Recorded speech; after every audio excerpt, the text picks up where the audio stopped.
I've got a question for you guys. How many of you have asked yourselves about being married to a Ukraine woman? I mean, that you like, how many of you have asked yourself, how do I go about this? What does it take? Is, um, what do I need to do to be successful in this? Um, do I do this on my own? Or do I seek help? So today, we want to talk about my success and my journey of finding my Ukraine wife. Um, my name's Don. I've been married to a beautiful Ukraine lady for 9 years now, coming up in November, and I want to talk about my journey and how I made this happen, what it took. I want to just, I want you guys to be successful. And hopefully what I share with you today will help you guys make good decisions and decide if this is for you or not. Because I'm not going to blow smoke up your ass, guys. This journey is not for everybody. It's a difficult journey. But I'll tell you, at the end, if you are successful, it's the most amazing thing you'll have ever done in your life. So anyway, so let's get started here. I want to talk about how I was successful, about my journey, and what just how what transpired out of everything.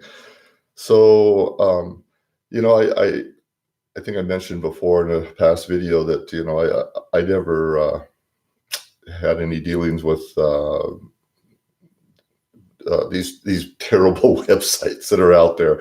There's so many of them, but I happened to meet my first Ukraine lady in the United States here, and we just had hit it off, and I decided to go see her a couple times, and which made it nice because I when I was flying over there, I didn't feel like, hey, I'm going, is she going to show up or not? Because we had been in communication daily, and we had built a relationship. So it's like 3 months later when I decided to go see her. It was it was great. I mean, it just had that great feeling, and I knew that she'd be there. But okay, long story short, it didn't pan out. But the great thing about it is that I was able to make a couple wonderful friends that at the time actually worked for one of the worst of the worst of the dating sites that are out there. And I was exposed to everything, but they took me like a brother, and today we're still so close. It's amazing. It's been 10 years now, and we still talk almost weekly. They're friends. Of course, they're friends of my wife because they're the ones that introduced me to her. And we just stay in. It's amazing how we stay in touch, watching our kids grow up together. It's just it's been wonderful.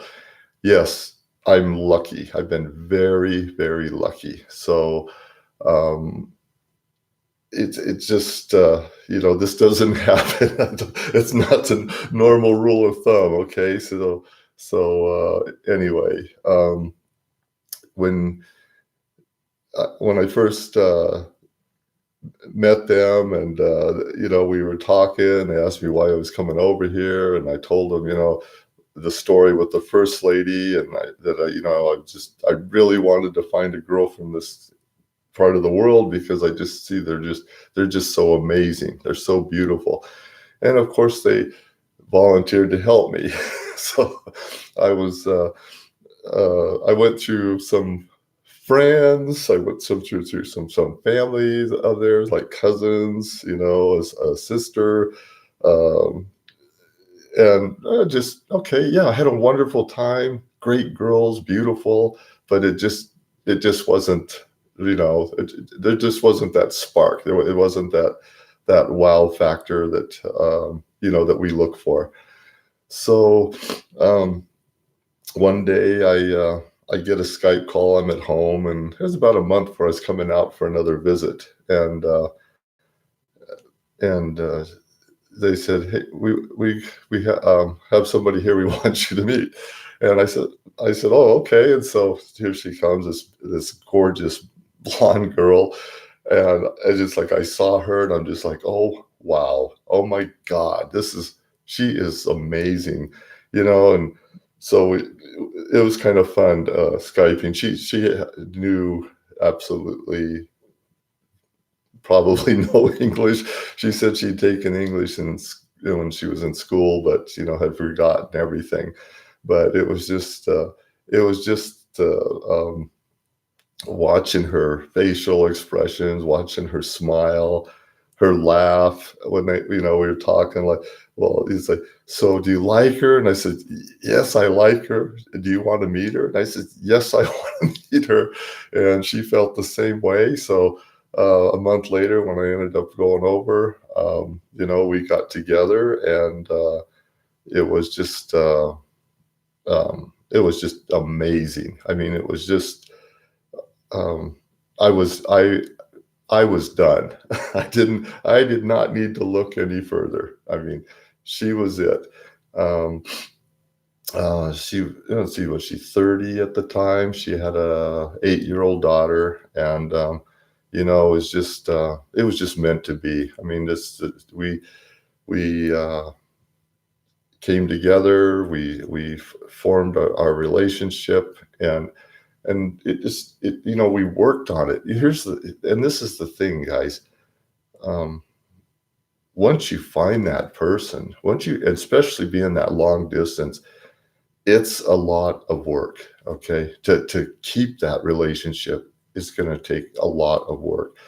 So it's like when I went over that time, both my friends asked me if I could help them with some laptops because what they had were old, and they needed them for work, and very expensive over there. So of course I was able to go down to Costco, and what they were looking at, I got them for half the price, and I ended up picking up three of them. I wasn't sure how many they were going to need, but of course they reimbursed me for the ones that they bought, and then I had one left over. But when I had met my wife, and we spent a couple of weeks together, I just knew, and I said, I asked her, and I said, do you think it'd be okay if I gave her this laptop, and so that her and I can stay in touch, and just I don't want to lose contact with her. It's like I want to see her every day, and of course they told her what I wanted to do, and she was like, she was in shock. She had no idea. She's never thought she would own a computer laptop in her life. So for her it was a huge deal, and so gave it to her. We set her up, and we became the Skype family. But it's so important, this to keep this relationship alive. It is so, I can't emphasize enough how important it is. We would spend mornings as much as we could, evenings as much as we could.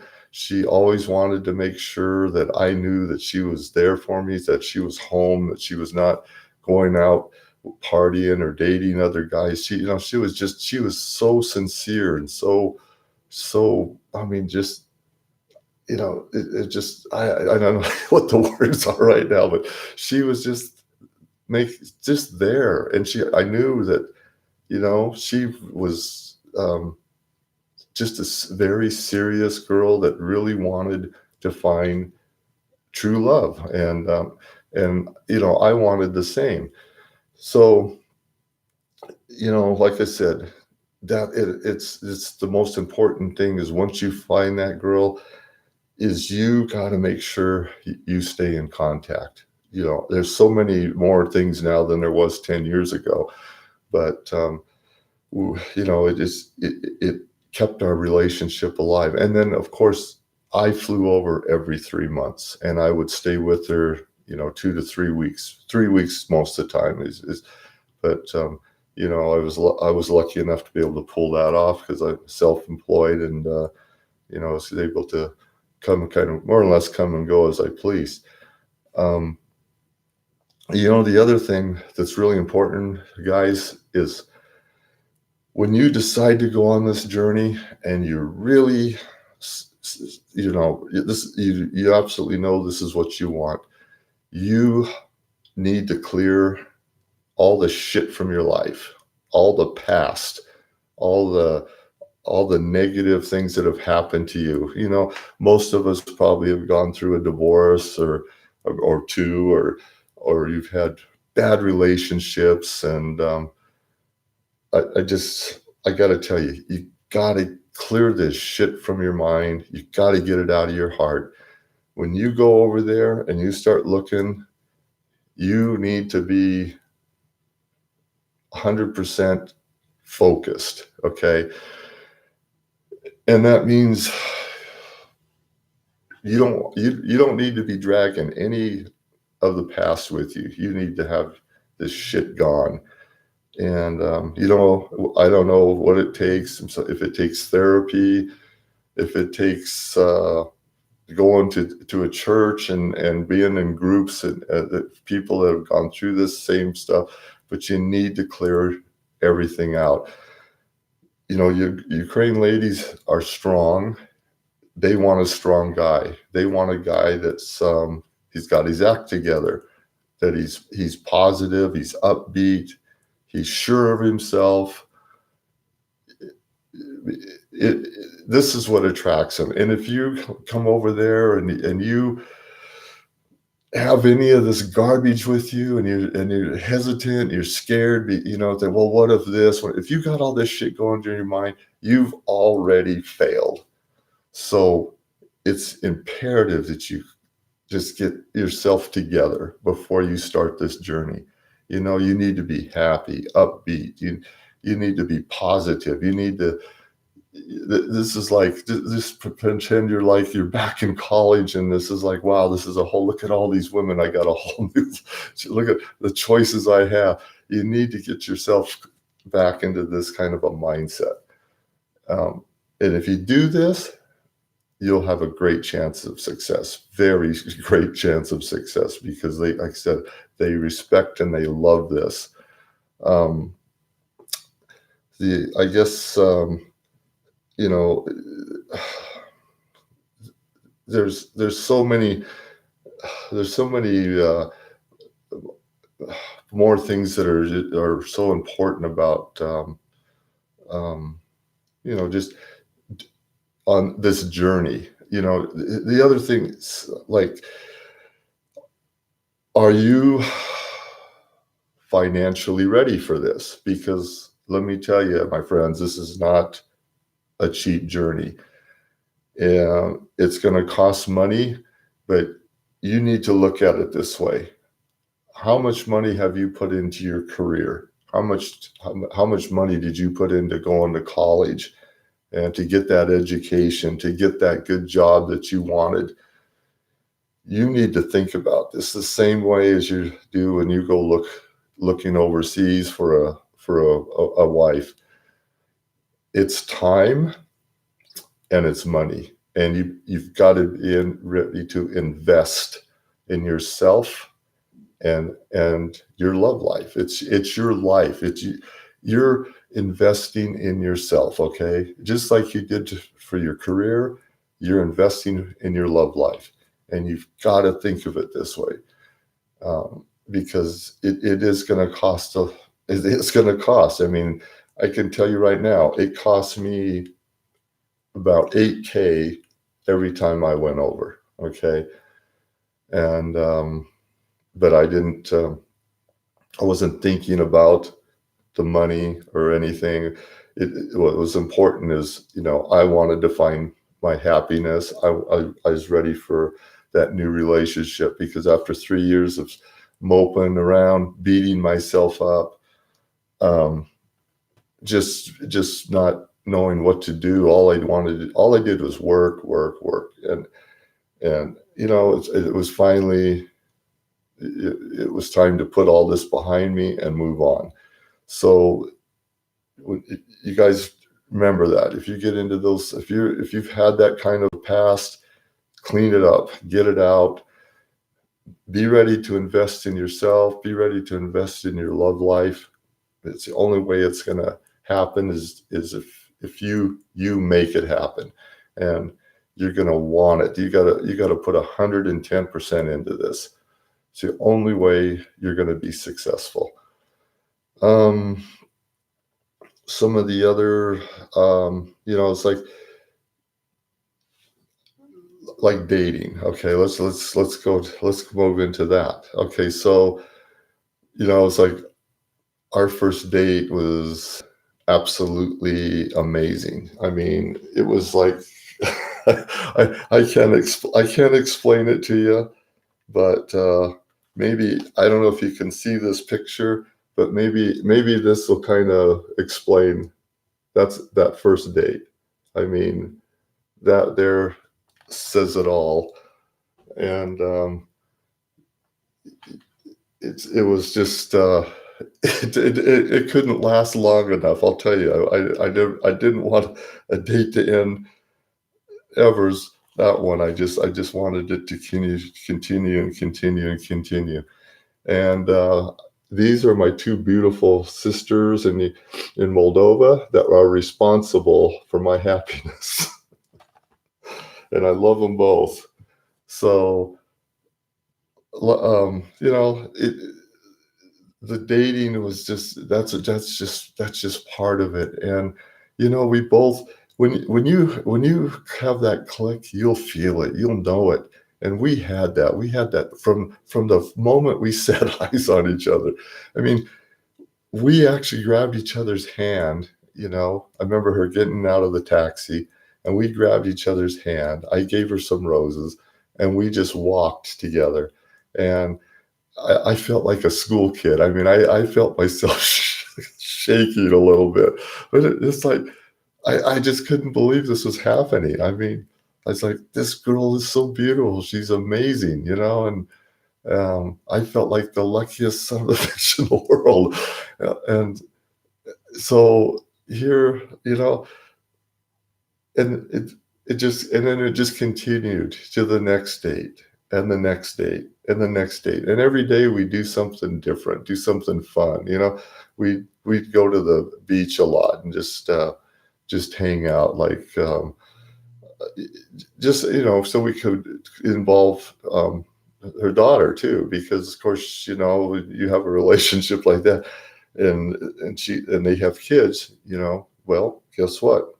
You're going to be daddy. So you better be ready for that, and I had no problems with it. I was absolutely thrilled.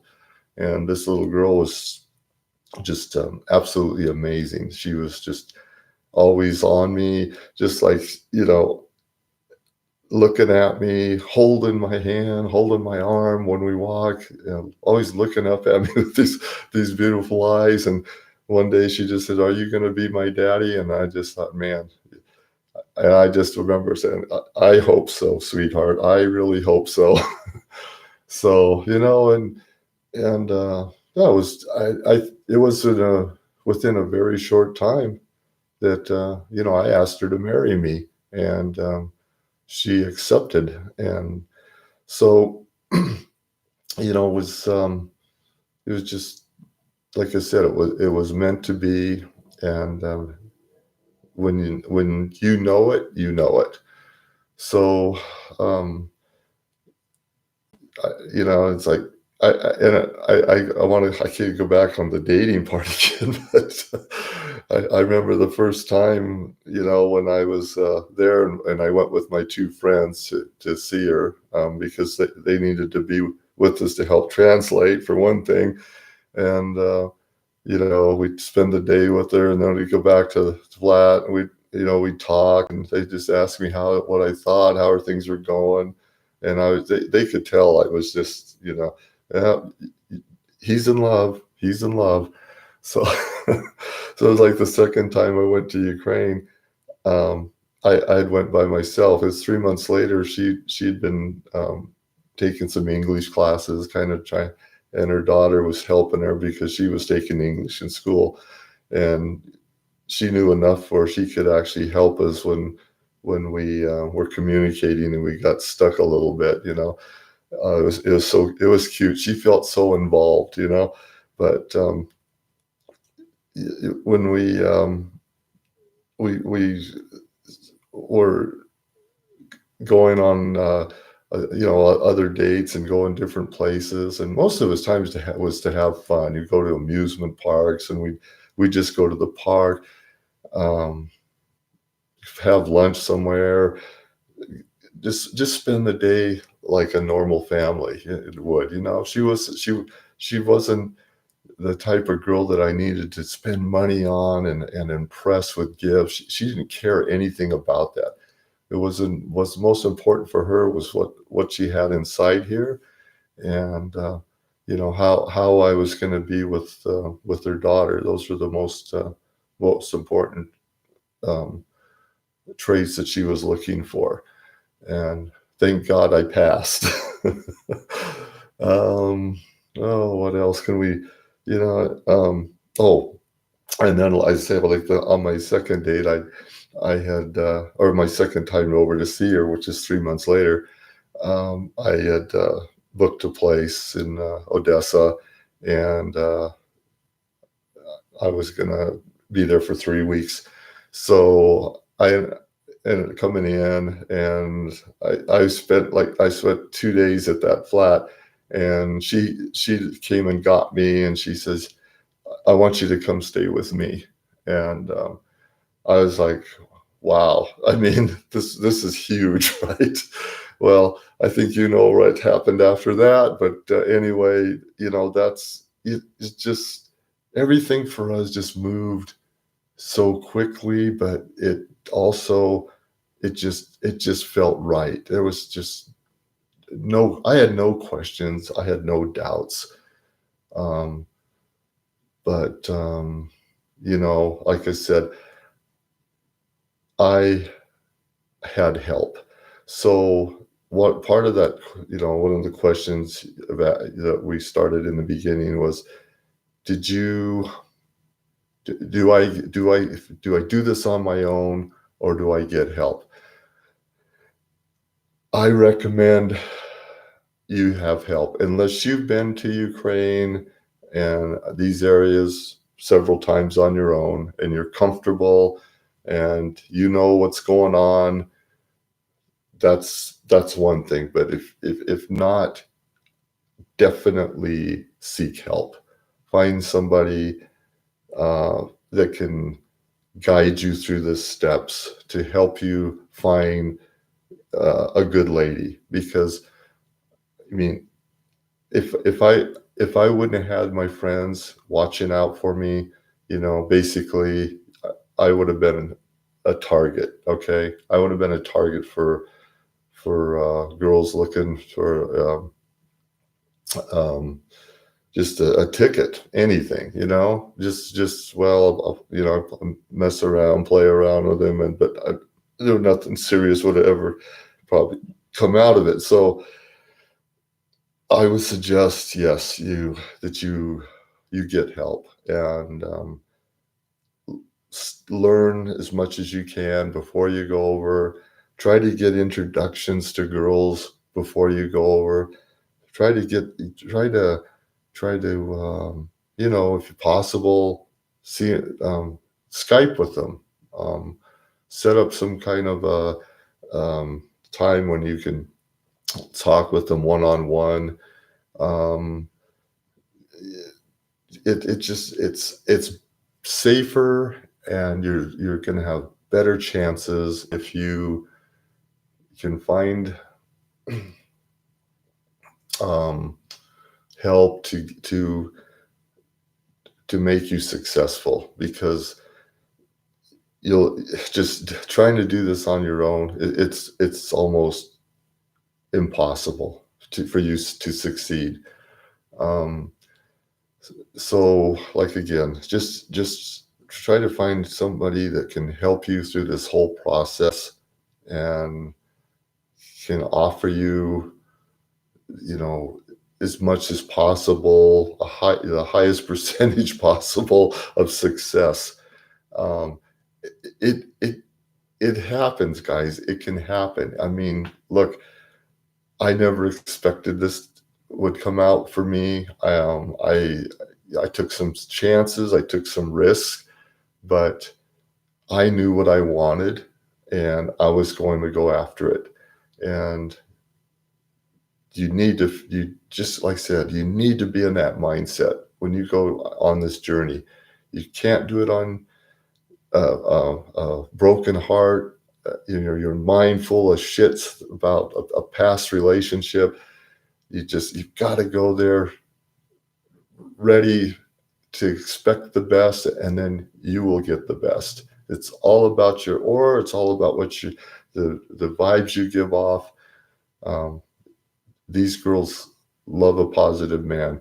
If you go over there moping and weak and they feel this, and they're not going to want any part of you. They're just like, one date, that's enough. They'll read it.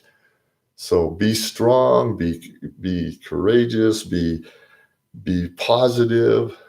Just be what you were before you got the shit kicked out of you, okay? And things will be fine. So I say my journey was great. It was successful. I'm looking at 9 years coming up now. My wife, to me, hasn't changed a bit. She's still as beautiful now as she was 9 years ago, or 10 years ago when I met her. We have a 3-year-old son now, which, what a blessing she gave me there. Oh, he's an incredible little guy, and yeah, and I'm 62 this September, and she's 20 years younger than myself, but you know what? It worked, and it works, and you know, I think I know in my heart we'll be together till the day I'm gone, because I'm sure I'm going to be leaving this world way before she does. But she's just such an amazing woman, and I always ask myself, God, why couldn't I have found her first in my life and saved me through all this other heartache and pain that I went through? A lot of it, okay, I'm going to admit I caused myself, but that's another story. I'm sure we all have things in our past that we regret, and you wish you could change them, but you older you get, the wiser you get. You learn from your mistakes, move on, and life can bring you some wonderful things. So anyway, that's kind of what I wanted to talk to you about today, is just is being successful, having that positive, upbeat feeling, and you guys can make this work. You just need to want it. You're going to be your worst enemy. So if you want to succeed, you'll succeed. And I hope everybody can just find that lady they're looking for. I hope some of these tips were helpful. Just make it happen, guys. It's there for you. You've got to make it happen. So anyway, if you want to subscribe, I go down below there, hit the subscribe button. Don't forget to punch the bell. we're hoping every week to bring you something new and hopefully interesting and something educational, something that'll help you guys succeed when you're over there trying to find that beautiful Ukraine girl that you're all dreaming about. Because they're there. It's up to you to go find her and make it happen. All right. Have a great day. I will talk to you next week. Bye-bye.